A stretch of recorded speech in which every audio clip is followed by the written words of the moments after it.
கிறிஸ்துவுக்குள் மிகவும் பிரியமானவர்களே, ஆண்டவராக இயேசு கிறிஸ்துவின் இணையற்ற இன்ப நாமத்திலே உங்கள் அனைவருக்கும் அன்பின் நல்வாழ்த்துக்கள். ஜூலை மாதம் 3ஆம் ஞாயிற்றுக்கிழமை இந்த நாளிலும் கர்த்தருடைய பிரசன்னம் இந்த ஆராதனையிலே நம்மோடு தங்கியிருக்கத்தக்கதாக பல்வேறு ஊடகங்கள் மூலமாக இதில் பங்கு பெறுகின்ற நம் அனைவரும் இறை நாமத்தை மகிமைப்படுத்தவும் கர்த்தருடைய பேர் ஆசீர்வாதத்தை சுதந்திரித்துக் கொள்ளவும் இந்த ஆராதனை ஆண்டவர் ஆசீர்வதித்து கொடுப்பாராக.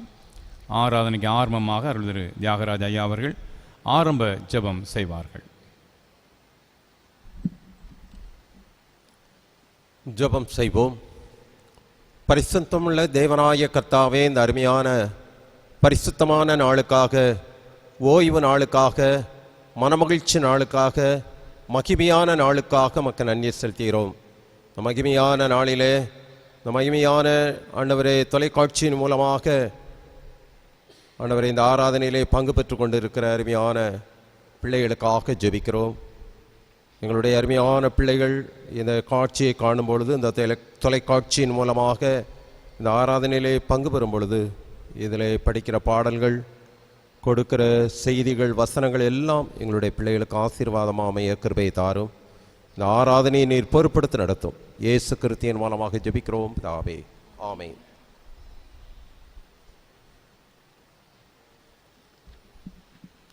ஆண்டவருடைய திருநாமத்திற்கு மகிமை உண்டாக. நாம் யாவரும் இணைந்து கீதங்கள் 550வது பாடலை பாடுவோம். கீதங்கள் 550, கிறிஸ்து சபை பாமாலை 370. பாமாலை 370. எந்தன் ஆத்மநேசரே, வெள்ளம் போன்ற துன்பத்தில் தாசன் திக்கில்லாமலே தடுமாறி போகையில் தஞ்சம் தந்து இயேசுவே, திவ்ய மார்பில் காருமேன், அப்பால் கரையேற்றிய மோற்ற வீட்டிலே சேருமே என்ற அருமையான பாடலை நாம் யாவர் இணைந்து உற்சாகத்தோடு பாடுவோம்.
கர்த்தர் ராஜரீகம் பண்ணுகிறார், ஜனங்கள் தத்தளிப்பார்களாக.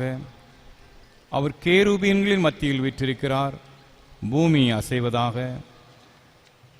கர்த்தர் சீயோனில் பெரியவர், அவர் எல்லா ஜனங்கள் மேலும் உயர்ந்தவர். மகத்துவம் பயங்கரமான நம்முடைய நாமத்தை அவர்கள் துதிப்பார்களாக, அது பரிசுத்தம் உள்ளது. ராஜாவின் வல்லமை நீதியில் பிரியப்படுகிறது. தேவரீர் நியாயத்தை நிலை நிறுத்துகிறீர். நீர் யாக்கோபிலே நியாயமும் நீதியும் செய்கிறீர். நம்முடைய தேவனாய கர்த்தரை உயர்த்தி அவர் பாதபடியிலே பணியுங்கள், அவர் பரிசுத்தம் உள்ளவர். ஜெபம் பண்ண கடவோம். கர்த்தருடைய சன்னிதானத்திலே நம்முடைய பாவங்களை மனத்தாழ்மையோடு அறிக்கை செய்வோம். மன்னிப்பதற்கு தயவு பெருத்த ஆண்டுடைய கரத்திலே பாவ மன்னிப்பு நிச்சயத்தை நாம் பெற்றுக்கொள்வோமாக. பொதுவான பாவறிக்கையின் மூலமாக நம்முடைய பாவங்களை தேவ சமூகத்திலே நாம் அறிக்கை செய்வோம். நாம் யாவரும் இணைந்து கருத்தை உணர்ந்து பொதுவான பாவறிக்கையை சொல்லுவோம். சர்வ வல்லமையும் மிகுந்த இரக்கமுள்ள பிதாவே, போன ஆண்டுகளைப் போல வழிகளை விட்டு வழி வளைந்து போனோம். இருதயத்தின் யோசனைகளுக்கும் விருப்பங்களுக்கும் இணங்கி நடந்தோம். உடைய பரிசுத்த கண்பிரோதமாய் குற்றம் செய்தோம். செய்திகளை செய்யாமல் செய்யத்தகாதவர்களை செய்து வந்தோம். எங்களுக்கு சுகமே இல்லை. ஆனாலும் ஆண்டவரே, தேவன் கர்த்தராகிய இயேசு கிறிஸ்துவின் மூலமாய் மனித அருள் செய்த வாக்குத்தத்தங்களின்படியே நிர்வாகிக்கமுள்ள குற்றவாளிகளை எங்களுக்கு இறங்கும். தப்பிதங்களை அறிக்கை மேல் பொறுமையாயிரும். பாவத்தின் நிமித்தம் துக்கப்படுவங்களை சீர்படுத்தும். மிகவும் இரக்கமுள்ள பிதாவே, உடைய பரிசுத்த நாமத்துக்கு மகிமை உண்டாகும்படி நாளின் தேவ பக்தியும் நீதியும் தெளிந்த புத்தியுள்ளாய் நடந்து வர இயேசு கிறிஸ்து நிமித்தம் எங்களுக்கு கிருபை செய்திருக்கும். ஆமென். நம்முடைய கர்த்தராகிய இயேசு கிறிஸ்துவின் பிதாவாயிருக்கிற சர்வவல்லமையுள்ள கடவுள் பாவியின் மரணத்தை விரும்பாமல் அவன் தன் பாவத்தை விட்டு திரும்பி பிழைப்பதை விரும்பி பாவத்தின் நிமித்தம் துக்கப்படுகின்ற தம்முடைய ஜனத்திற்கு பாவ விமோசனத்தை மன்னிப்பையும் கூறி அறிவிக்க தம்முடைய பணிவிடைக்காரருக்கு அதிகாரத்தையும் கட்டளை மருளி செய்திருக்கிறார். மெய்யாய் மனம் திரும்பி தம்முடைய பரிசுத்த சுவிசேஷத்தை உண்மையாய் விசுவாசிக்கிற யாவருக்கும் அவர் பாவங்களை மன்னித்து விமோசனம் செய்கிறார். ஆகையால் கடைசியிலே அவருடைய நித்திய ஆனந்தத்தை சேரத்தக்கதாய் இத்தனத்தை நாம் செய்கிறவருக்கு பிரியமாயிருக்கவும் இனி உயிரோடு இருக்கும் நாளெல்லாம் மாசில்லாமல் பரிசுத்தமுடராய் நடக்கவும் அவர் நமக்கு மெய்யான மனம் திரும்புதலையும் தம்முடைய பரிசுத்த ஆவியையும் அருளி செய்வாராக. பரமண்டலங்களில் இருக்கிற எங்கள் பிதாவே, நாம் பரிசுத்தப்படுவதாக, இந்த ராஜ்யம் வருவதாக, சித்தம் பரமண்டலை செய்யப்படுவது போல பூமி செய்யப்படுவதாக. அன்றுள்ள அப்போதை இன்று தாரும் விரோதமாக குற்றத்தை நாம் மன்னிக்கிறது போல குற்றங்களுக்கு மன்னியும். சோதனைக்கு பிரவேசிக்க பண்ணாமல் எம்முடைய ரட்சித்துக் கொள்ளும்.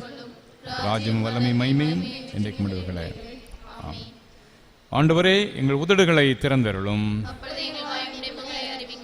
தேவனே, எங்களை ரட்சிக்க விரைவாய் வாரும். பிதாவுக்கும் குமாரனுக்கும் பரிசுத்த ஆவிக்கும் மகிமை உண்டாவதாக.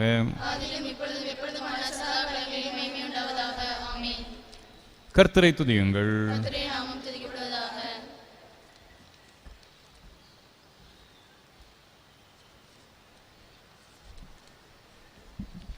முறைமுறையாக வாசிக்க வேண்டிய சங்கீதம் 113ஆம் சங்கீதம்.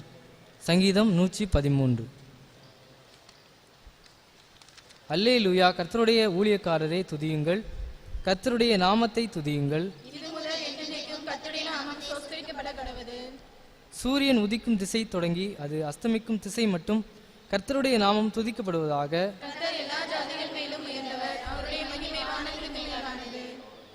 உன்னதங்களில் வாசம் பண்ணுகிற நம்முடைய தேவனாகிய கர்த்தருக்கு சமமானவர் யார்? அவர் சிறியவனை புழுதியிலிருந்து தூக்கி விடுகிறார், எளியவனை குப்பையிலிருந்து உயர்த்துகிறார். மலடியை சந்தோஷமான பிள்ளை தாட்சியாக்கி வீட்டிலே குடியிருக்க பண்ணுகிறார். அல்லேலூயா.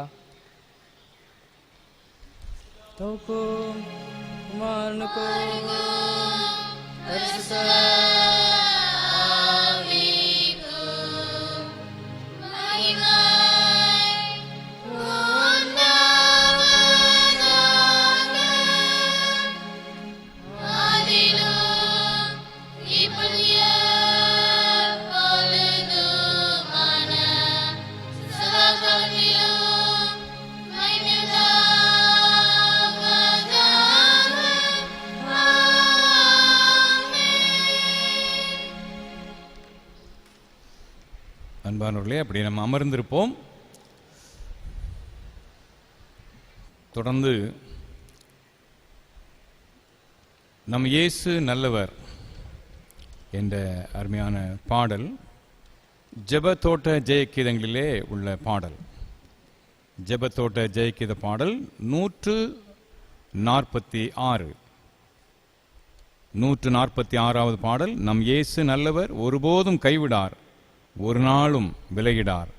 ஒன்று சேர்ந்து நாம் துதிப்போம், சாத்தானை மிதிப்போம், தேசத்தை சுதந்தரிப்போம் என்ற பாடலை நாம் உற்சாகத்தோடு பாடலாம்.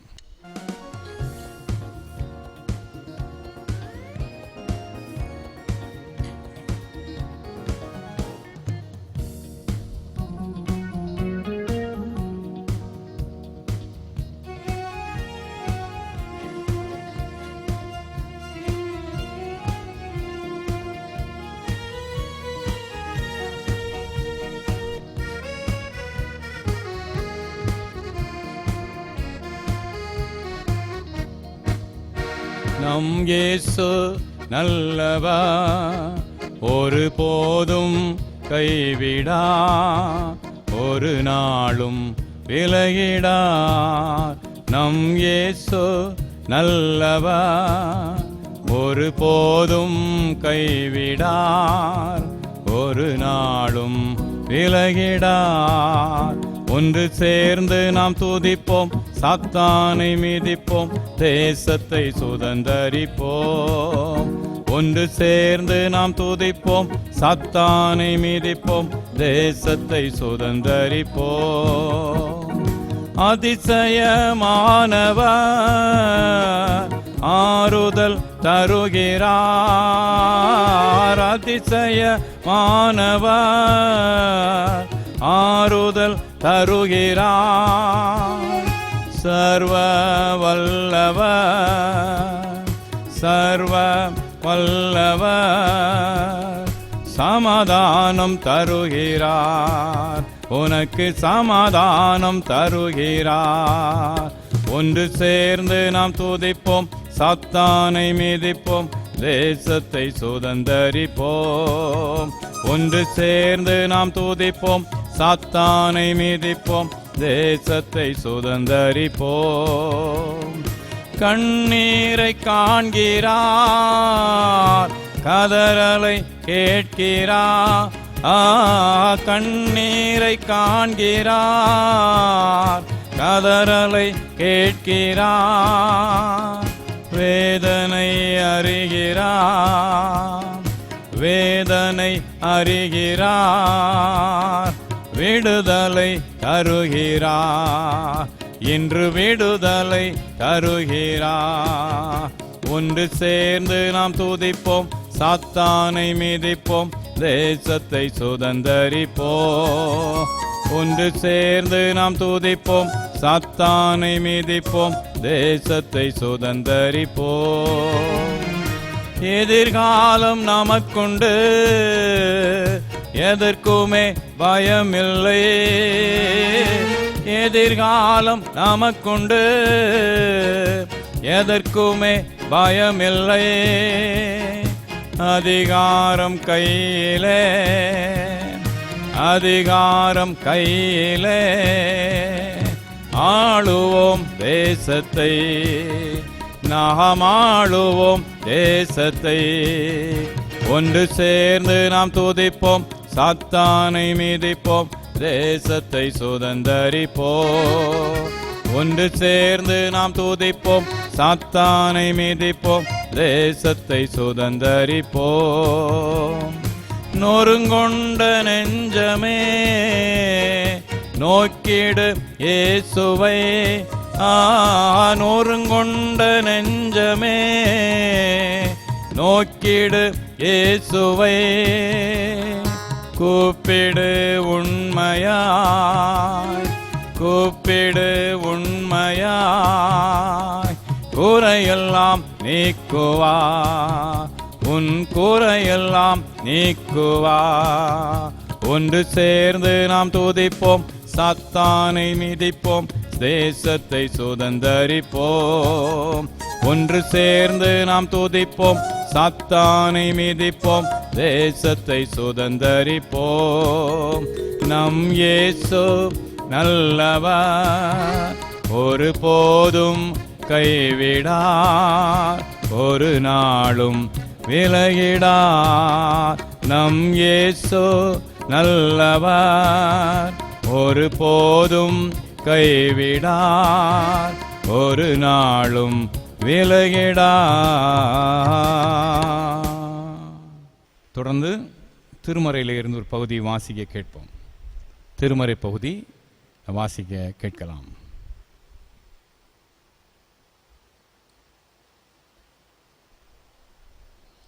வாசிக்கும்படியாக குறிக்கப்பட்ட திருமறை பகுதி அப்போஸ்தலனாகிய பவுல் கொலோசையருக்கு எழுதின நிருபம் 2ஆம் அதிகாரம் 1ஆம் வசனம் முதல் 7ஆம் வசனம் வரை.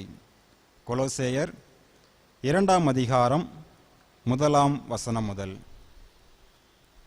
உங்களுக்காகவும் லவோதிகேயாவில் இருக்கிறவர்களுக்காகவும் சரீரத்தின் என் முகத்தை காணாதிருக்கிற மற்ற எல்லாருக்காகவும் மிகுந்த போராட்டம் எனக்கு உண்டென்று நீங்கள் அறிய விரும்புகிறேன். அவர்களுடைய இருதயங்கள் தேற்றப்பட்டு அவர்கள் அன்பினால் இணைக்கப்பட்டு பிதாவாகிய தேவனுக்கும் கிறிஸ்துவுக்கும் உரிய இரகசியத்தை அறிந்து கொள்ளுகிற உணர்வின் பூரண நிச்சயத்தினுடைய எல்லா ஐஸ்வர்யத்திற்கும் உரியவர்களாக வேண்டுமென்றே இப்படி விரும்புகிறேன். அவருக்குள் ஞானம், அறிவு என்பவைகளாகிய பொக்கிஷங்கள் எல்லாம் அடங்கியிருக்கிறது. ஒருவனும் நயவசனிப்பினாலே உங்களை வஞ்சியாதபடிக்கு இதை சொல்லுகிறேன். சரீரத்தின்படி நான் துயரமாயிருந்தும் ஆவியின்படி உங்களுடனே கூட இருந்து உங்கள் ஒழுங்கையும் கிறிஸ்துவின் மேலுள்ள உங்கள் விசுவாசத்தின் உறுதியையும் பார்த்து சந்தோஷப்படுகிறேன். ஆகையால் நீங்கள் கர்த்தராகிய கிறிஸ்து இயேசுவை ஏற்றுக்கொண்டபடியே அவருக்குள் வேர் கொண்டவர்களாகவும் அவர் மேல் கட்டப்பட்டவர்களாகவும் அவருக்குள் நடந்து கொண்டு நீங்கள் போதிக்கப்பட்டபடியே விசுவாசத்தில் உறுதிப்பட்டு ஸ்தோத்திரத்தோடே அதிலே பெருகுவீர்களாக என்பது வாசிக்கும்படியாக குறிக்கப்பட்ட திருமறை பகுதி வாசித்தாயிற்று.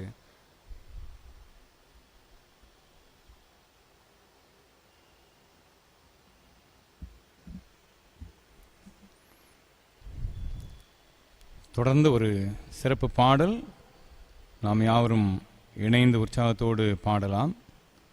தாய் போல தேற்றி தந்தை போல ஆற்றி தோள் மீது சுமந்திடும் என் ஏசையா, உம்மை போல புரிந்து கொள்ள யாரும் இல்லையே, உம்மை போல அரவணைக்க யாரும் இல்லையே என்ற அருமையான இந்த பாடலை நாம் யாவரும் கருத்தை உணர்ந்து நாம் பாடலாம்.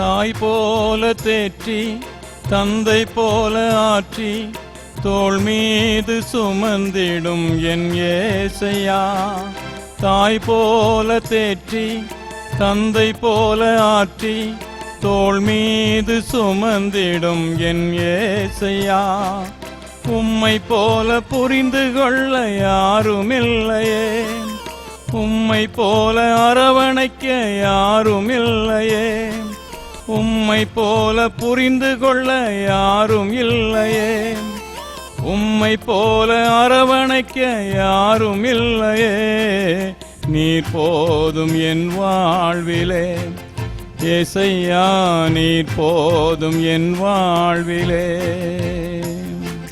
தாய் போல தேற்றி தந்தை போல ஆற்றி தோள் மீது சுமந்திடும் என் ஏசையா, தாய் போல தேற்றி தந்தை போல ஆற்றி தோள் மீது சுமந்திடும் என் ஏசையா,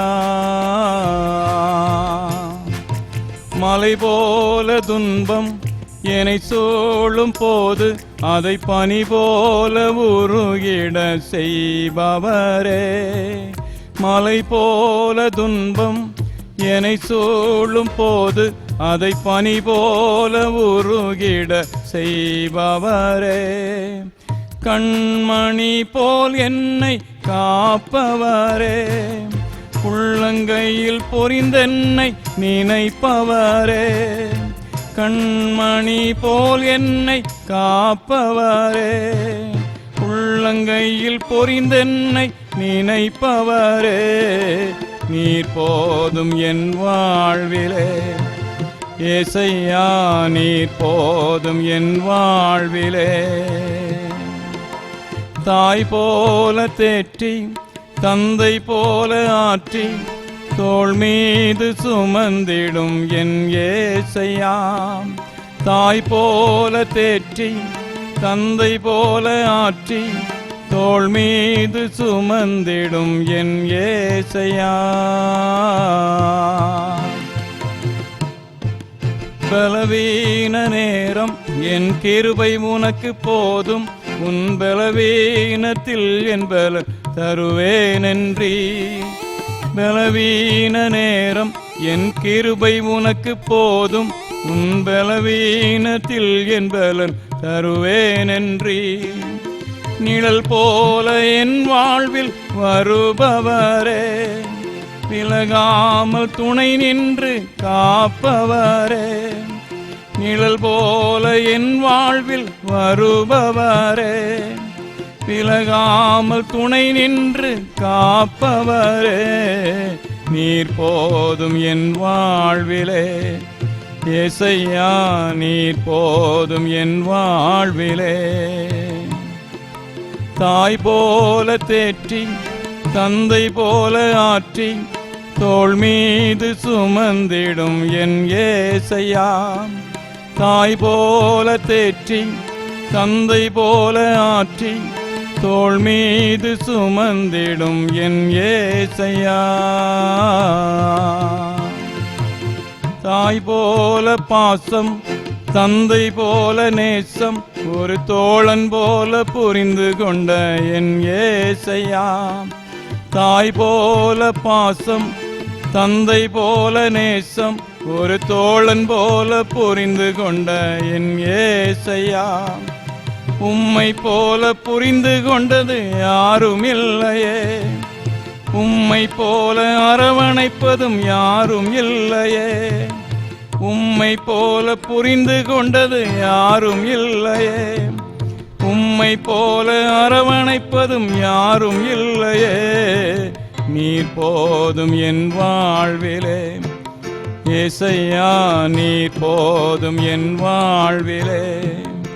ஏசையா நீர் போதும் என் வாழ்விலே. தொடர்ந்து அப்போஸ்தலர் விசுவாச பிரமாணத்தின் மூலமாக நம்முடைய விசுவாசத்தை நாம் அறிக்கை செய்வோம். வானத்தையும் பூமியையும் படைத்த பிதாவாகிய தேவனை விசுவாசிக்கிறேன். தேவரே குமாரனாகிய நாதரே இயேசு கிறிஸ்துவை விசுவாசிக்கிறேன். பரிசுத்தாவினாலே ஞானத்திற்கு பிறந்தார். காலத்தில் பாடுபட்டு சிலுவை மரித்து அடக்கப்பட்டு பாராதேறி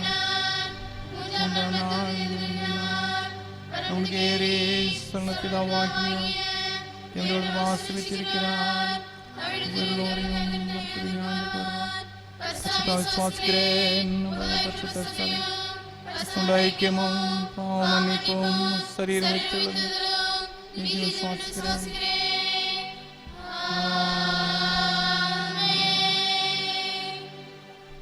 பிதா குமாரன் பரிசுத்தாவின் நாமத்தினாலே ஆமென். ஆண்டவராகிய இயேசு கிறிஸ்துவின் இணையற்ற இன்ப நாமத்திலே உங்கள் அனைவருக்கும் அன்பின் நல் வாழ்த்துக்களை தெரிவித்துக் கொள்கிறேன். கர்த்தருடைய விசேஷித்த ஆசீர்வாதமும் அவருடைய பரிபூர்ணமான கிருபையும் உங்கள் அனைவரையும் தாங்கி வழிநடத்துவதாக. இந்த நாளிலே திருச்சபையாக நாம் சிந்திக்க தரப்பட்டுள்ள தலைப்பு இறையியல் கல்வி. இறைவனை பற்றிய படிப்பு, இறையியல் கல்வி. இந்த தலைப்பை பார்த்த உடனே எனக்கு நான் இறையியல் கல்வி கற்று முடிக்கின்ற அந்த கடைசி நாட்களில் நடந்த ஒரு நிகழ்ச்சி எனக்கு ஞாபகத்துக்கு வருகிறது. 1985 ஆண்டு மதுரையில் உள்ள தமிழ்நாடு இறையியல் கல்லூரியிலே கடைசி ஆண்டு இறையியல் கல்வி கற்று முடிக்கின்ற சூழ்நிலை. அடுத்த ஞாயிற்றுக்கிழமை சாயந்தரம் நடைபெறுகின்ற சிறப்பு ஆராதனையில் கல்வி பயின்ற அனைவருக்கும் சான்றிதழ் வழங்குவார்கள். அந்த பட்டமளிப்பு நிகழ்வுக்காக காத்திருக்கிறோம். அதை முன்னிட்டு 2 நாட்கள் தியான கூட்டம், அந்த நாட்களில் முதல்வராக இருந்த டாக்டர் ஞான ராபின்சன் அவர்கள் இந்த 2 நாள் தியான கூட்டம் நடத்தினாங்க. அப்பொழுது அவர் தெரிந்து கொண்ட வார்த்தை கொலோசையர் 2ஆம் அதிகாரம் 6ஆம் வசனம், கொலோசையர் 2:6 அடிப்படையில் செய்து கொடுத்தார். ஆகையால் நீங்கள் கர்த்தராகிய கிறிஸ்து இயேசுவை ஏற்றுக்கொண்டபடியே அவருக்குள் வேர் கொண்டவர்களாகவும் அவர் மேல் கட்டப்பட்டவர்களாகவும் அவருக்குள் நடந்து கொள்ளுங்கள். கிறிஸ்துவுக்குள் வேர் கொண்டு வாழுங்கள், கிறிஸ்துவின் மேல் கட்டப்படுங்கள், கிறிஸ்துவுக்குள் நடந்து கொள்ளுங்கள். இந்த வசனத்தின் அடிப்படையில் உங்கள் வாழ்வு முழுவதும் கிறிஸ்து ஆக்கிரமித்துக் கொள்ளட்டும். கிறிஸ்துவே உங்களுக்கு எல்லாவற்றுக்கும் எல்லாமாக இருந்து நீங்களே ஒரு கிறிஸ்துவாக மாறி செயலாற்றணும் என்று அவர் சொல்லி, அவருக்குள் வேர் கொண்டவர்களாக என்கிற அந்த பகுதியை அவர் எடுத்து அதில் செய்தியை அவர் தொடர்ந்து கூறினார்.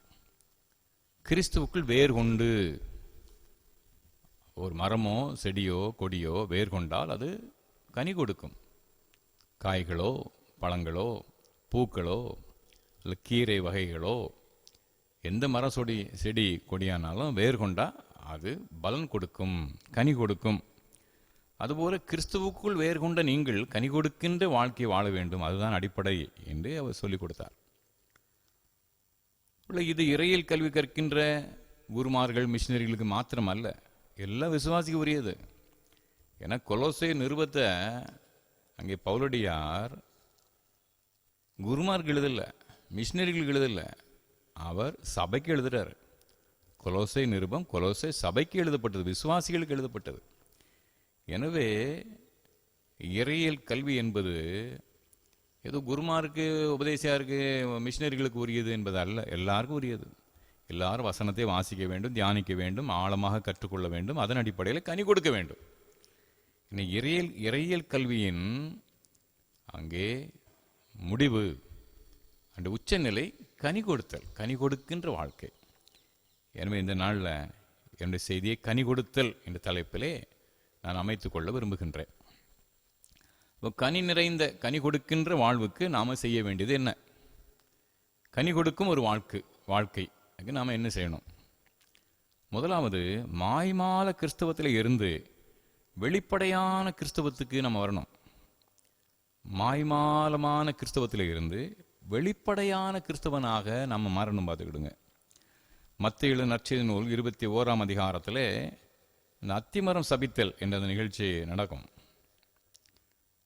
இயேசு கிறிஸ்து தன்னுடைய வாழ்க்கையின் இந்த கடைசி கட்டங்களிலே பெத்தானியா என்ற கிராமத்தில் தங்கியிருந்து ஒவ்வொரு நாளும் எருசலேமுக்கு சென்று ஊழியம் செய்து வருவார்.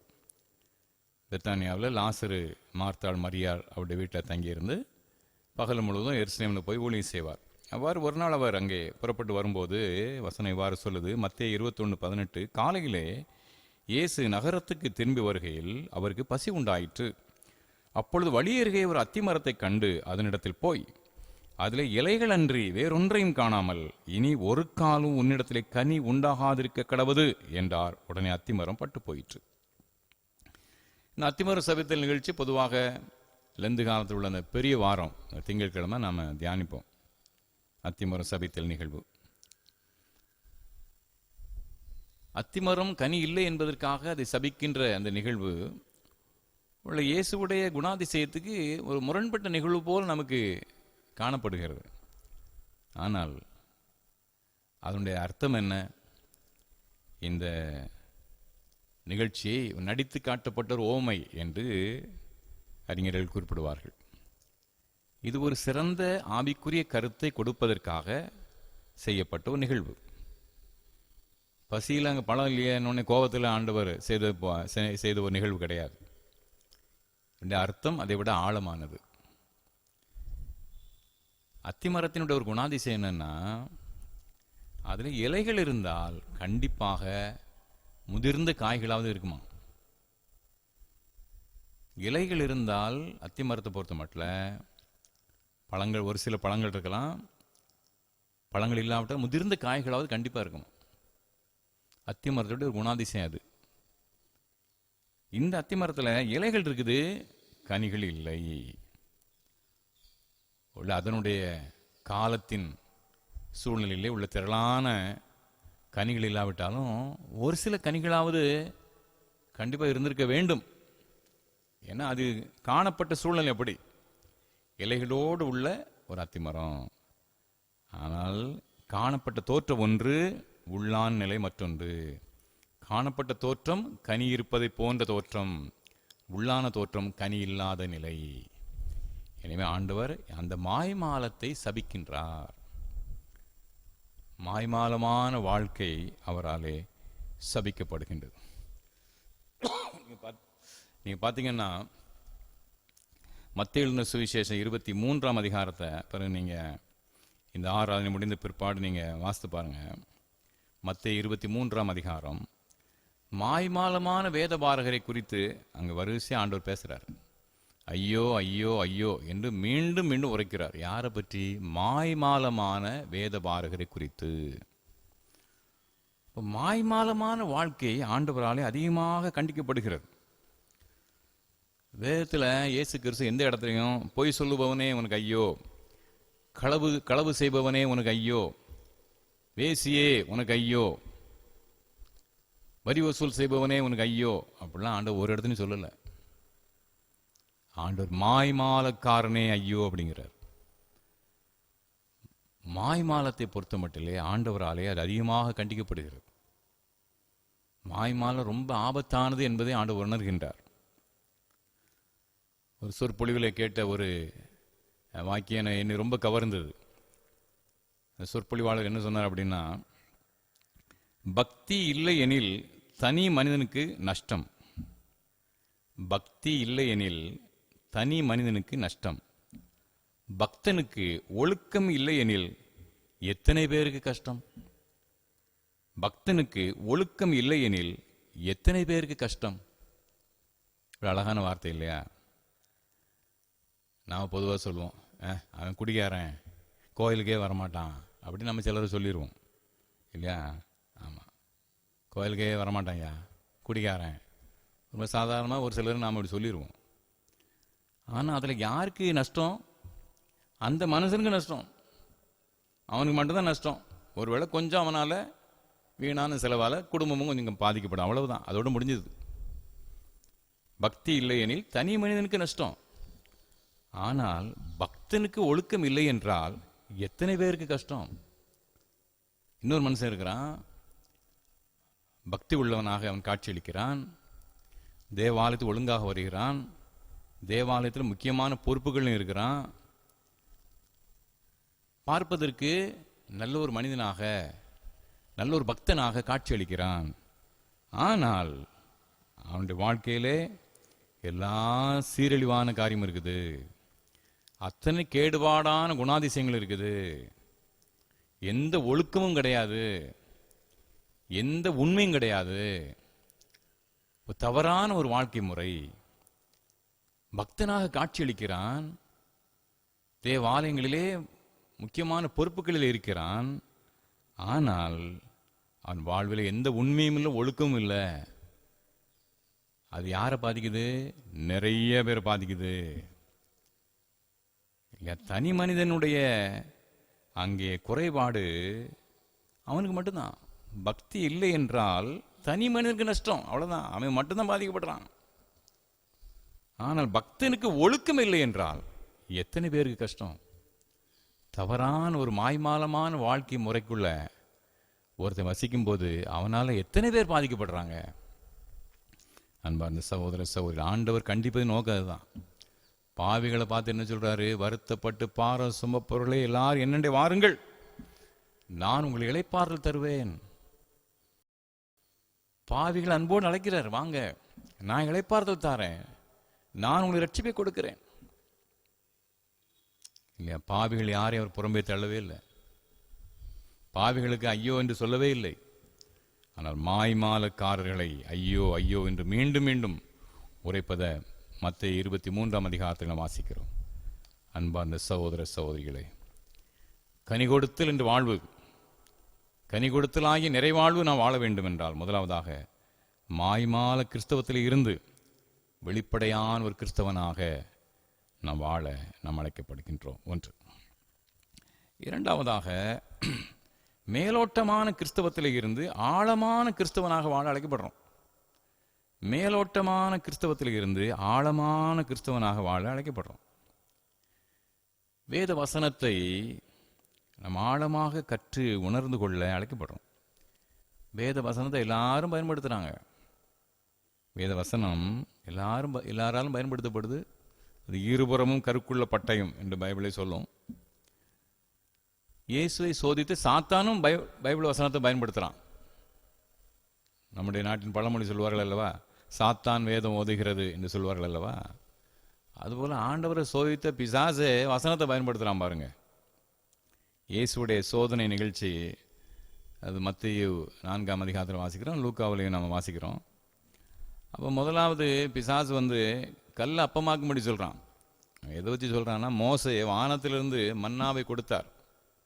வானத்திலிருந்து அங்கே மன்னாவை மக்களுக்கு அவர் வழங்குறத நான் பார்க்குறோம். அப்போ நீர் தேவகுமாரன்னா மோசை விட பெரிய ஆள் தானே, கல்லை அப்பமாக்கி சாப்பிடும் என்று அவன் சொல்லுகிறான். ஆண்டவர் அதை மறுத்து விடுகிறார். மனிதன் அப்பத்தினாலே மாத்திரம் அல்ல, தேவனுடைய வாயிலிருந்து வருகின்ற வார்த்தையினாலே பிழைப்பான் என்று ஆண்டவர் வசனத்தாலே அவன் அடைக்கிறார். பிறகுதான் இதை எடுக்கிறான், வசனத்தை எடுக்கிறான். 91ஆம் சங்கீதம் 12ஆம் வசனத்தில், உன் பாதம் கல்லில் இடராதபடிக்கு தூதர்கள் ஏந்தி கொண்டு போவார்கள். அதை எடுத்து உப்பரிலிருந்து கீழே குதியும். இப்படி தூதர்கள் உண்மை தாங்கி கொண்டு போவதை எல்லாரும் பார்த்தா பிரமிப்படைஞ்சு ஆச்சரியப்படுவார்கள் அல்லவா, நிறைய பேர் உண்மை விசுவாசிப்பார்கள் அல்லவா என்று அவன் சொல்றான். சாத்தானே வேதம் ஓதுகிறான். ஆண்டவர் உன் தேவனாய் கர்த்தரை பரீட்சை பாராதிருப்பாயாக என்று வசனத்தாலே அவனை முறியடிக்கிறார். மூணாவது, என்னை தொழுது கொள்ள எல்லாத்தையும் தாரேன்னு சொல்றான். அப்போ அப்பாலே போ சாத்தான் என்று ஆண்டவர் அவனை விரட்டி விடுகிறார். அன்பார்ந்தவர்களே, சாத்தான் இயேசுவை மேலோட்டமான ஒரு வாழ்க்கைக்கு நேராக கொண்டு போறான் பாருங்க. கல் அப்பமாக்கி சாப்பிடுகின்ற ஒரு சுயநலம், உயரத்திலிருந்து கீழே குதிச்சு அடிபடாம நின்றால் எல்லாரும் பிரமிப்படைந்து அப்பா எவ்வளவு பெரிய ஆளு என்று எண்ணுகின்ற அந்த நிலை, எல்லா பதவியும் நான் உனக்கு தந்துடுறேன் உலகத்தில் உள்ள எல்லாத்தையும் என்ற பதவி வெறி, இந்த உலகத்தில் உள்ள கீழான குணாதிசயம் எல்லாத்தையும் ஆண்டவருடைய அங்கே வாழ்க்கையில் கொடுத்துடணும்னு பார்க்குறான். 3 சோதனையுமே இந்த உலகத்தில் உள்ள கீழான ஒரு வாழ்க்கை முறை, அந்த 3ஐயும் ஆண்டவருடைய சமூகத்தில் ஆண்டவருடைய குணாதிசயமாக மாற்றிடணும்னு பார்க்குறான். இயேசு கிறிஸ்து வசனத்தினாலேயே அவனை ஜெயிப்பதை நாம் பார்க்கின்றோம். அன்பார்ந்த சகோதர சகோதரிகளே, நம்முடைய வாழ்விலே வேத வசனம் சாத்தானை ஜெயிப்பதற்காக நம்மாலே பயன்படுத்தப்பட வேண்டும். நம்முடைய சுயநலத்திற்காக, பிறரை அப்பா என்று பிரமிக்க வைப்பதற்காக, பதவிகளை பறித்து கொள்வதற்காக அல்ல. ஆழமான கிறிஸ்தவனாக இந்த உலகத்தில் நாம் வாழ அழைக்கப்படுறோம். ஆழமான வாழ்க்கை முறை மிக மிக அவசியமானது. மேலோட்டமான கிறிஸ்தவத்தை நாம் களைந்து போடுவோம். ஒரு உதாரணத்தை நான் சொல்லுகின்றேன். இந்த காலத்தை கடிதம் எழுதுறதெல்லாம் குறைஞ்சி போச்சு. எல்லாம் மொபைலில் செல்ஃபோனில் பேசிக்கிடுறோம். ஒரு தந்தையார் கொஞ்சம் ஒரு உதாரணத்துக்கு வச்சுக்கிடுவோம். ஹாஸ்டலில் இருக்கிற தன்னுடைய மகனுக்கு அவர் கடிதம் எழுதுகிறாரு. கடிதம் எழுதி, மகனே நீ நல்ல உடம்புல சோபத்திரமாக பார்த்துக்க, நன்றாக படி, பணத்துக்கு நீ கவலைப்படாத, எவ்வளோ பணம் கேட்டாலும் நான் உனக்கு அனுப்பிக்கொண்டே இருப்பேன், நீ நல்லா படித்து நல்ல பெரிய ஆளானா போதும் என்று எழுதுகிறார். இது இல்லாமல் பணம் எவ்வளோ வேண்டுமென்றாலும் என்னோட வாங்கிக்கொள், அது கீழே நல்ல ஒரு அண்டர்லைன் போட்டு வச்சு, அப்பா பணம் வேணும், மாறந்தோறும் பணம் வேணும் பணம் வேணும். ஆனால் முன்னால் இருக்குது, உடம்பு நல்ல பத்திரமா பார்த்துக்க, நன்றாக படி, நல்ல மார்க் எடுக்கணும், அதெல்லாம் நிறைய இருக்குது. சுற்றி நிறைய ஆலோசனை எழுதியிருக்கிறாரு. அது எல்லாத்தையும் தூக்கி வச்சுட்டு அங்கே ரெட்டிங்கால் கோடு போட்டு வச்சாச்சு, எவ்வளோ பணம் வேண்டும் என்றாலும் என்னிடம் வாங்கிக்கொள் அப்பா கொடுத்த வாக்குத்தத்தத்தை அப்படியே பிடிச்சுக்கிட்டு, அப்பா நீங்கள் தானே எழுதியிருக்கீங்க, பணம் அனுப்புங்க என்று பணத்தை வாங்கி வாங்கி மனம் போன போக்கில் அலைந்து திரிந்து எல்லா பாடத்திலும் ஃபெயிலாகி அந்த வாழ்க்கை அங்கே மிக இக்கட்டான சூழ்நிலை போகும் என்றால், அந்த தந்தை எழுதின கடிதத்தில் ஏதாவது அர்த்தம் இருக்குதா? தந்தை எவ்வளோ பணம் வேணாலும் வாங்கிக்கப்பா, இப்போ நாங்கள் கஷ்டப்படுறோன்ட்டு நீ கஷ்டப்பட வேண்டாம், நீ நல்லா படி, நல்லா உடம்பு ஆரோக்கியத்தை பார்த்துக்க, நல்ல ஒரு பெரிய மனுஷனா நல்ல ஒரு சிறப்பான மாணவனாக வரணும், அந்த வாஞ்சைக்காக பணத்தை பற்றி கவலைப்படாத என்று அவர் எழுதின வார்த்தையை மற்ற எல்லாத்தையும் விட்டுட்டு அதை மட்டும் பணம் எவ்வளவு வேண்டும் என்றாலும் கேட்டு பெற்றுக்கொள் என்று ஒரு மனிதன் செயல்பட்டால் அது எவ்வளவு அது ஒரு தவறான ஒரு அணுகுமுறையாக இருக்கும். நாம் அநேக நேரத்தில் வேதம் நமக்கு ஆழமாக கற்றுத்தருகின்ற அநேக வார்த்தைகளை விட்டுவிட்டு மேம்போக்கான நமக்கு வசதியான வார்த்தைகளை மட்டும் எடுத்துக்கிட்டு செயலாற்றுறோம். சாத்தா அப்படிதான் சொல்கிறான், கீழே குதி, உன்னை அடிபடாது, எல்லாரும் உன்னை பார்த்து பிரமிப்படைவார்கள், எல்லாரும் உன்னை பின்பற்றுவார்கள். லேசான வசங்களை தான் எடுத்து செயலாற்ற சாத்தான் நம்மை தூண்டிக்கொண்டே இருப்பான். நம்ம எச்சரிக்கையாக இருக்க அழைக்கப்படுகிறோம். ஆழமான வாழ்க்கை முறைக்கு நேராக கிறிஸ்துவிலை வேரூன்றி கிறிஸ்துவுக்குள்ளாக நடந்து கொண்டு கிறிஸ்து மேல் கட்டப்பட்ட ஒரு வாழ்க்கையை நாம் அமைத்துக் கொள்ள அழைக்கப்படுகிறோம். அப்போ கனி கொடுத்தல்ங்கிற வாழ்க்கை என்ன? முதலாவது மாய்மால கிறிஸ்தவத்தில் இருந்து வெளிப்படையான கிறிஸ்தவனாக நாம் வாழணும். இரண்டாவதாக மேலோட்டமான கிறிஸ்தவத்தில் இருந்து ஆழமான கிறிஸ்தவனாக நாம் விளங்க வேண்டும். மூன்றாவதாக சுயநல கிறிஸ்தவத்தில் இருந்து கனி கொடுக்கின்ற கிறிஸ்தவனாக நாம் செயலாற்ற வேண்டும். சுயநல கிறிஸ்தவத்தில் இருந்து கனி கொடுக்கின்ற கிறிஸ்தவனாக நாம் செயலாற்ற வேண்டும். ஓசியாவின் புத்தகம் 10ஆம் அதிகாரம் 1ஆம் வசனம் இவ்வாறு சொல்கிறது. ஓசியா தீர்க்கதரிசியின் புத்தகம் 10ஆம் அதிகாரம் 1ஆம் வசனம், இஸ்ரவேல் பலனற்ற திராட்சை செடி, அது தனக்குத்தானே கனி கொடுக்கிறது. இஸ்ரவேல் பலனற்ற திராட்சை செடி, அது தனக்குத்தானே கனி கொடுக்கிறது. அப்போ இது ஒரு முரண்பாடு இல்லையா? மரங்களோ செடிகளோ கொடிகளோ கனி கொடுப்பது எதற்காக? மக்களுக்காக, மக்களுக்காக, ஆடு மாடுகளுக்காக இல்லையா? அதுக்காக தான் அது கனி கொடுக்குது.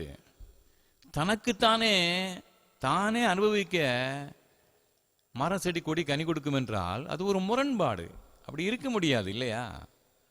இப்போ கிறிஸ்தவர்களாகிய நீங்களும் நானும் நமக்கு நாமே கனி கொடுக்கின்ற ஒரு வாழ்க்கை இருந்தால் அது முரண்பாடு, கிறிஸ்துவின் சிந்தைக்கு முரண்பட்ட ஒரு வாழ்க்கை.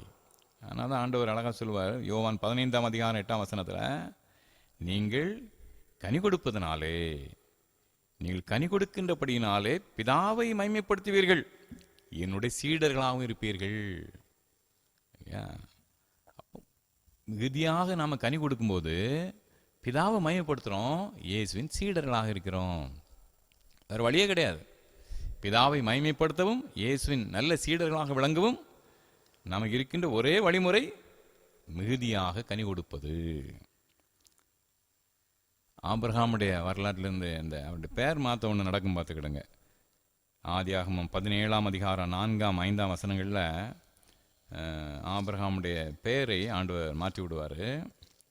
ஆதியாகமம் 17ஆம் அதிகாரம் 4ஆம் வசனத்தில், நான் உன்னோடு பண்ணுகின்ற என் உடன்படிக்கை என்ன என்றால், நீ திரளான ஜாதிகளுக்கு தகப்பனாவாய், இனி உன் பேர் ஆபிரகாம் எனப்படாமல் நான் உன்னை திரளான ஜாதிகளுக்கு தகப்பனாக ஏற்படுத்தினபடியால் உன் பேர் ஆபிரகாம் எனப்படும். ஆபிரகாம் என்ன அர்த்தம்? அவருடைய பழைய பெயருக்கு அர்த்தம் உயர்த்தப்பட்ட தந்தை, உயர்த்தப்பட்டவன், மேன்மை அடைகின்றவன், செல்வாக்கு பெறுகின்றவன். அப்படிப்பட்ட பெயர் அவனுக்கு இருக்குது. உயர்த்தப்பட்டவன், மேன்மை அடைகின்றவன், செல்வாக்கு பெறுகின்றவன், செல்வம் அடைகின்றவன். அதான் அவனுடைய பெயருக்கு அர்த்தம். ஆண்டவர் அதை எப்படி மாத்துறாரு? ஆபிரகாம் திரளான மக்களின் தந்தை, திரளான ஜாதிகளுக்கு தகப்பனாவாய். அன்பார்ந்த சகோதர சகோதரிகளே, ஆபிரகாம் அநேக மக்களுக்கு ஆசீர்வாதமாக ஏற்படுதுன்னு சொல்றார். பழைய பேரு உயர்த்தப்பட்டவன், அவன் எல்லா ஆசீர்வாதையும் பெறுவது. எல்லா ஆசீர்வாதத்தையும் அவனே பெற்றுக்கொள்வது, அதான் உயர்த்தப்பட்டவன். இப்போ சொல்றாரு, உன் பேரு நீ உயர்த்தப்பட்டவன் மாத்திரம் கிடையாது, உன்னை மற்றவர்களுக்கு ஆசீர்வாதமா வைக்க போறேன். உன் பேரை மாத்துறேன், ஆபிரகாம், நீ திரளான ஜாதிகளுக்கு தந்தை. முதல்ல ஆதியாகமம் 12ஆம் அதிகாரம் 3ஆம் வசனத்துல முதல் மூலம் அழைத்த போதும் அதான் சொன்னார், உன் மூலம் உலகத்தை ஆசீர்வதிக்க போறேன், ஒன்னும் உயர்த்த போறேங்கிறது தேவ செய்தி கிடையாது. அவனுடைய பழைய பேரு. ஒன்னை உயர்த்துவேங்கிறது பழைய பேரு. ஆண்டவர் வச்ச பேரு, உன் மூலம் உலகத்தை ஆசீர்வதிப்பேன். அதுக்குத்தான் அழைக்கிறாரு, பேரையும் மாற்றி விடுறாரு. அன்பார்ந்தவர்களே, இந்த உலகம் நாடுகின்ற நாட்டத்திற்கும் ஆண்டவர் விரும்புகின்ற விருப்பத்திற்கும் பெரிய வேறுபாடு இருக்குது இல்லையா? 4000 வருடத்துக்கு முன்பாக அங்கே ஆபிராம் அவனுடைய பேரை மாற்றி, நீ உன்னையே உயர்த்திக்கிட்டு மேன்மை அடைஞ்சிக்கிட்டே போறதுக்காக அவனை படைக்கலப்பா, தெரிந்து கொள்ளலை, பிறருக்கு நீ ஆசீர்வாதமாக வாழணும் என்று ஆண்டவர் அவனுடைய பெயரை அங்கே மாற்றுவதை நான் பார்க்கின்றோம். அன்பார்ந்த சகோதர சகோதரிகளே, ஆண்டவர், இது 4000 வருஷத்துக்கு முன்னால் நடந்த ஒரு நிகழ்வு. ஆண்டவர் நம்முடைய வாழ்விலே மாபெரும் காரியங்களை அவருடைய திருக்குமான இயேசு கிறிஸ்துவின் மூலமாக அவர் நிறைவேற்றியிருக்கிறார். இயேசு கிறிஸ்துடைய வாழ்க்கை, அவருடைய சிலுவை மரணம், இவை எல்லாம் எத்தனையோ உன்னதமான சவால்களை நமக்கு தந்திருக்குது.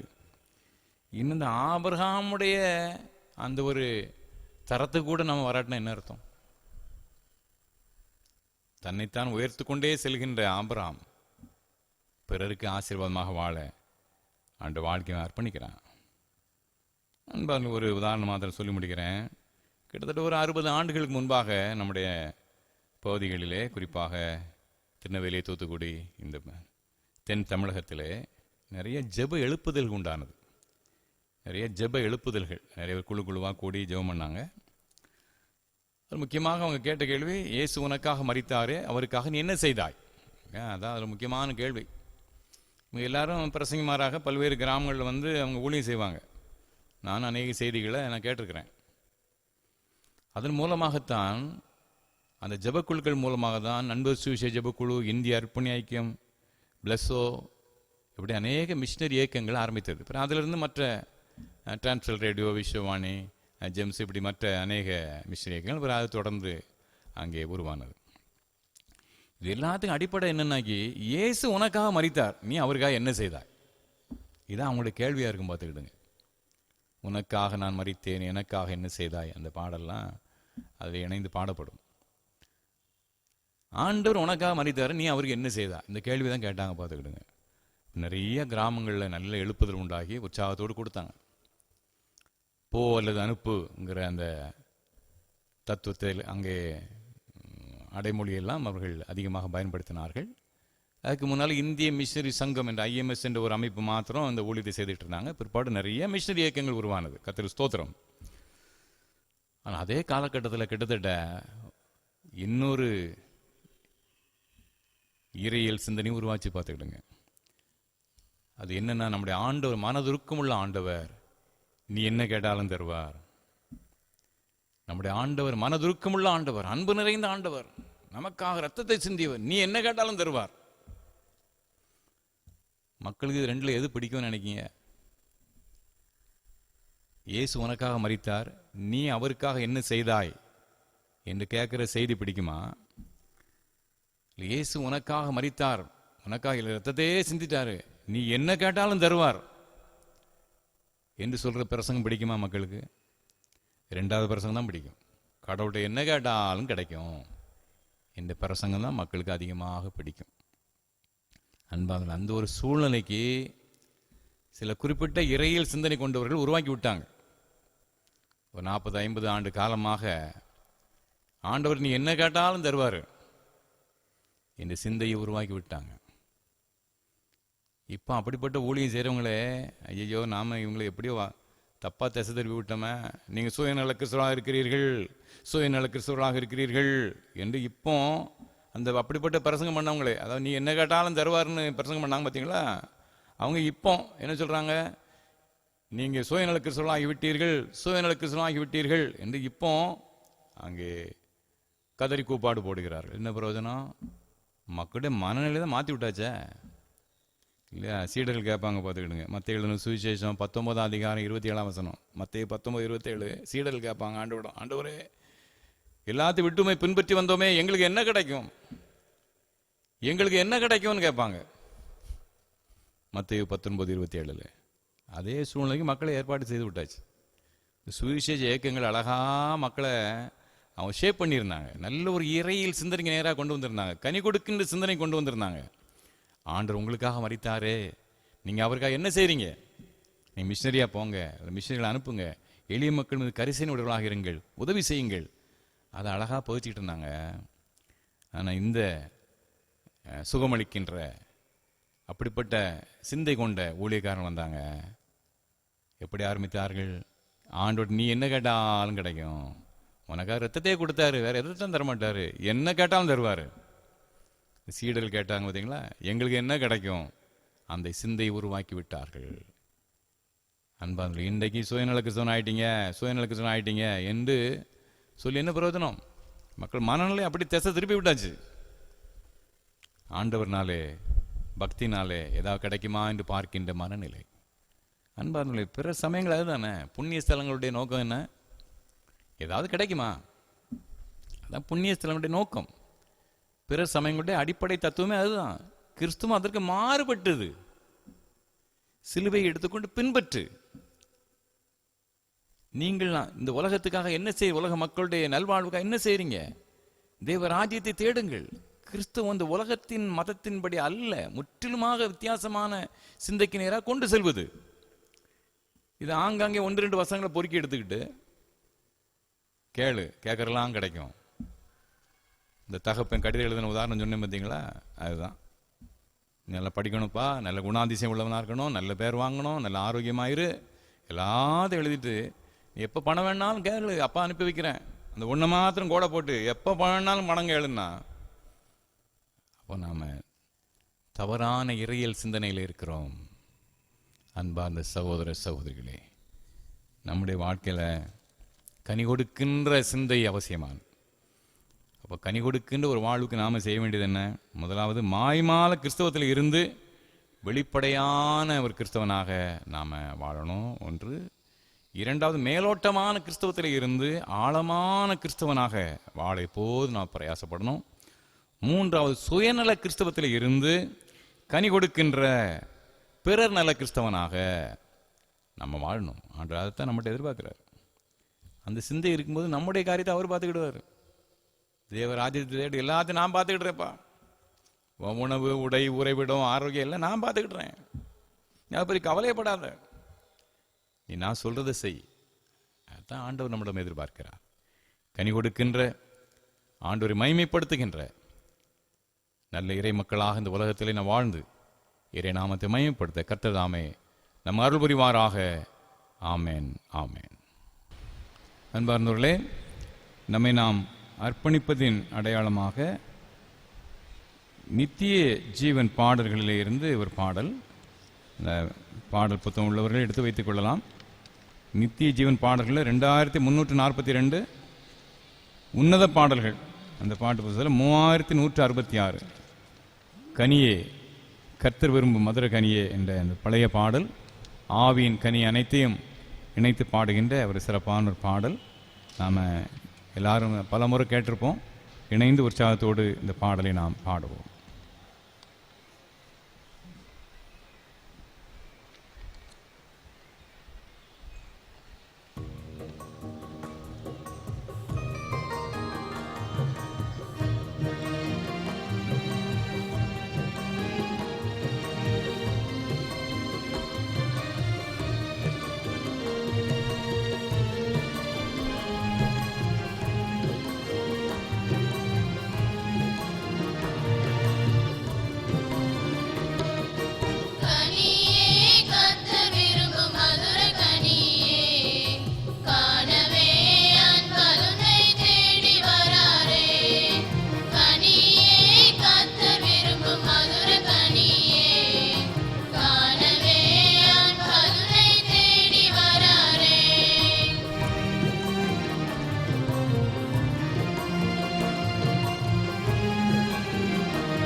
ஜெபம் பண்ண கடவோம். மகா இரக்கமும் மட்டில்லா கிருபை நிறைந்த அன்பின் ஆண்டவரே, ஆசீர்வாதமான இந்த நாளுக்காக உமக்கு நான் நன்றி செலுத்துகின்றோம். டோனாவூர் கிறிஸ்து ஆலயத்தில் இருந்து ஆராதிக்கின்ற இந்த ஆராதனையை ஆண்டவரே பல்வேறு ஊர்களிலே, பட்டணங்களிலே, நாடுகளிலே இருந்து இணைந்து பங்கு பெறுகின்ற அன்பு பிள்ளைகளுக்காக நான் ஜெபிக்கிறோம். ஆண்டவரே, இணையதளத்தின் மூலமாக எங்கள் எல்லாரும் நீர் ஒன்றிணைத்திருக்கிறீர். உங்களுடைய கிருபைக்காக, இரக்கத்துக்காக நன்றி. இசைந்து இணைந்து உம்மை ஆராதிக்கின்ற பாக்கியத்தை தந்தீரே நன்றி. இந்த நாளில் ஆண்டவரே, உம்முடைய மகத்துவமுள்ள பிரசன்னத்தை நான் உணர்ந்திருக்கின்றோம். இந்த உலகம் அனைத்தையும் ஆளுகை செய்கின்ற கர்த்தாதி கர்த்தாவும் ராஜாதி ராஜாவுமாக இருக்கிறேன். தேவனை கர்த்தாவே, எங்களுடைய தேசங்களை உங்களுடைய கரத்திலே அர்ப்பணம் செய்கின்றோம். இந்த தொற்று வியாதியிலிருந்து எங்களுடைய தேசங்கள் விடுதலை அடையட்டும். எங்களுடைய பாரத தேசம் விடுதலை அடையட்டும். இந்த தமிழ்நாடு விடுதலை அடையட்டும். எங்களுடைய பகுதிகள் விடுதலை அடையட்டும். வழிபாட்டு ஸ்தலங்கள், கல்வி நிறுவனங்கள் யாவரும் திறந்து முழுவீச்சோடு செயல்படுவதாக. குறிப்பாக தொழில் நிறுவனங்கள், விவசாய பணிகள் அந்த எல்லாம் எந்த தடைகளுமின்றி வளர்ச்சியில் முன்னேற்றம் பெற்றுக்கொள்ளத்தக்கதாக இந்த தேசத்தை ஆசீர்வதியும். தேசத்தின் தலைவர்களுக்கு வேண்டிய விசேஷ ஞானம் கிருபையை சம்பூர்ணப்படுத்தும். குறிப்பாக முன்னணியிலே நின்று தொற்று வியாதிக்கு எதிராக உழைக்கின்ற அந்த மருத்துவர்கள், தாதியர்கள், சுகாதார ஊழியர்கள், ஆண்டவரே, இன்னுமாக துப்புரவு தொழிலாளிகள் யாவருக்காக விசேஷமாக ஜெபிக்கிறோம். இந்த பாதுகாப்பு பராமரிப்பை அவர்கள் தாரும். நாங்களும் நல்ல பொறுப்புள்ள குடிமக்களாக இந்த பங்கை நிறைவேற்ற துணை செய்யும். இந்த ஆராதனை செய்து இணைந்து பங்கு பெறும் அனைவரையும் கர்த்தர் பேர் பேராக குடும்பமாக ஆசீர்வதியும். தேவனை கர்த்தாவே, இந்த நாட்களிலே ஆண்டவரே இந்த ஒளிபரப்பு செய்யப்படுகின்ற இந்த ஆராதனைகளை ஸ்பான்சர் செய்கின்ற பிள்ளைகள் உண்டு. தங்களுடைய உற்சாகமான ஈகையினாலே தாங்குகின்ற அனைத்து குடும்பங்களையும் ஆசீர்வதியும். இந்த நாளின் ஆராதனை தாங்குகின்ற குடும்பத்தை கிருபையாய் கண்ணோக்கி பாரும். எல்லா நன்மையினாலும் நீங்கள் வழி நடத்த வேண்டும் என்று நான் மன்றாடுகின்றோம். பரம தகப்பனை மீண்டுமாக உமக்கு நான் துதி செலுத்துகிறோம் ஐயா, ஸ்தோத்திரம் செலுத்துகின்றோம். கனி கொடுக்கின்ற வாழ்வு வாழ வேண்டும் என்ற இந்த நாளிலே நான் சிந்தித்தோம். நான் உம்மோடு இசைந்திருக்கவும் தேவனை கத்த உமக்குள்ளாக வேரூன்றி ஆண்டவரே மகத்துவமுள்ள கனி கொடுக்கின்ற மக்களாக நான் வாழ துணை செய்யும். ஆண்டு எங்களுக்கு நாங்களே கனி கொடுக்கின்ற மக்களாக அல்ல, பிறருடைய வாழ்வுக்கு அந்த ஆசீர்வாதமாக விளங்குகின்ற நல்ல கனி கொடுக்கின்ற மக்களாக நான் வாழ தேவரி துணை செய்வீராக. நம்முடைய கிருபையினாலும் இரக்கத்தை நம்முடைய சொல்லட்டும். ஆவின் கனி ஆண்டவரே அருமையான ஆண்டவரே பாடலை செய்து இணைந்து நாங்கள் பாட கிருபை செய்து இந்த ஆவின் கனி எப்போது எங்களிலே காணப்பட கத்த துணை புரிவீராக. இந்த கிருபை எங்களை சூழ்ந்து கொள்ளட்டும். மீண்டுமாக இந்த ஆறாறு பங்கு பெற்ற யாவருக்காக ஜெபிக்கிறேன். ஒவ்வொருவரையும் இந்த ஆண்டவர் தாமே பேராக சந்தியும். இந்த சிறு பிள்ளைகள், வாலிப தம்பி தங்கையர், பெரியவர்கள், வயது முதிர்ந்த மக்கள் எல்லாரையும் கிருபையாக கண்ணோக்கி பாரும். அந்த வியாதிகளில் கஷ்டப்படுற பிள்ளைகளுக்கு நல்ல சோத்தை பலத்தை தாரும். தேவனை கத்தாவே வேலை வாய்ப்பிற்காக காத்திருந்த பிள்ளைகள், திருமண வாழ்வுக்காக காத்திருந்த பிள்ளைகள் வாழ்விலே கிருபையாக இறங்கி அற்புதங்களை செய்து நிறைவேற்றும். தேவியை நன்மையை தொடர்ந்து தாரும். நன்றி நிறைந்த உள்ளத்தோடு நாளை என்றுமே சேவிக்கத்தக்கதாக இந்த அருள் பிரசன்னம் எங்களை தாங்கி வழி நடத்தி ஆசீர்வதிக்க வேண்டும் என்று இயேசு கிறிஸ்து மூலம் மிகுந்த மனத்தாழ்மையோடு வேண்டிக் கொள்கின்றோம் நல்ல பிதாவே. தேவனுடைய இரக்கமுள்ள கிருபைக்கும் பராமரிப்பும் ஒப்பு கொடுக்கிறோம். கர்த்தர் உங்களை ஆசீர்வதிக்காக கடவர். கர்த்தர் தம்முடைய முகத்தை உங்கள் மேல் பிரகாசிக்க பண்ணி உங்கள் மேல் கிருபையாக்க கடவர். கர்த்தர் தம்முடைய முகத்தை உங்கள் மேல் பிரசன்னமாக்கி எப்பொழுதும் எப்பொழுதும் சமாதானம், சந்தோஷம், நீடிய சுக வாழ்வு கட்டளையிட கடவர்.